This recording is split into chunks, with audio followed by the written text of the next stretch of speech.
When Princess Anne, the late Queen Elizabeth II's only daughter, honored her mother's memory on September 12th, she also made history. Anne, the Princess Royal, was the first woman to participate in a tradition known as the Vigil of the Princes, as NBC royal expert and commentator Daisy McAndrew explained. The Vigil of the Princes is a symbolic move in which 4 people stand at each side of a royal coffin. In this case, the vigil was performed in St. Giles Cathedral in Edinburgh, Scotland. The princess joined her siblings King Charles III, Prince Andrew, and Prince Edward in standing around their mother's coffin for approximately 10 minutes, according to Town & Country. The Royal Company of Archers joined the grieving princess and princes in their vigil. This is a pretty monumental moment. Queen Elizabeth died on September 8th at the age of 96. Her funeral celebration marks the 3rd time that this royal vigil has been held. The tradition originated when the Queen's grandfather, King George V,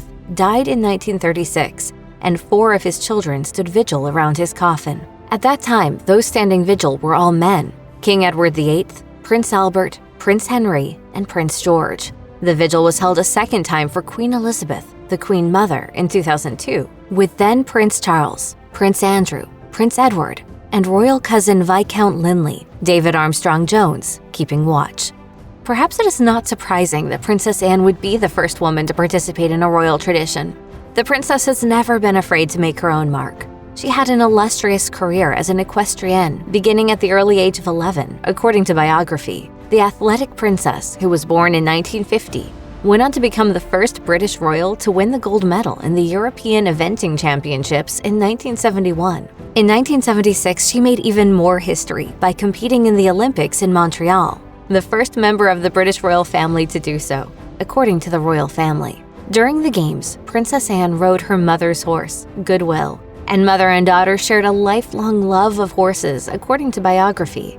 In general, royal experts say that the Queen and Princess had a good relationship. In addition to her historic vigil, Princess Anne also played an important role in her mother's funeral by being the only one of her children to travel with her coffin from Balmoral Castle to Edinburgh to London, something people familiar with the family say the Queen probably requested. And riding in a state Bentley, a somber Princess Anne. She escorts her mother every minute of the 6-hour journey. The princess profoundly respected her mother as well. In a statement posted on the royal family website, she said, "I was fortunate to share the last 24 hours of my dearest mother's life. It has been an honor and a privilege to accompany her on her final journeys."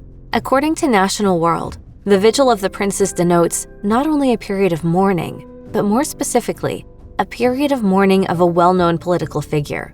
As you might have guessed, the latter part of this phrase, princes, signifies senior male family members of the well-known figure. Traditionally, this has meant that the senior male family members stand guard by the side of the recently deceased royal in a moment of silence and remembrance. Now, much like the heads of the monarchy's coins, things are changing direction, and the princess is stepping out from the shadows and into the spotlight. Good Housekeeping reports that while making history as the first female to partake in the long-held tradition Vigil of the Princes, Princess Anne has also turned some heads for standing beside the coffin donning her Navy ceremonial military uniform, embellished in an array of medals, including the Queen Elizabeth II Coronation Medal, among others. She is currently the only female member of the royal family to wear this ensemble, an additional honor alongside being the only female member of the royal family to take part in this vigil.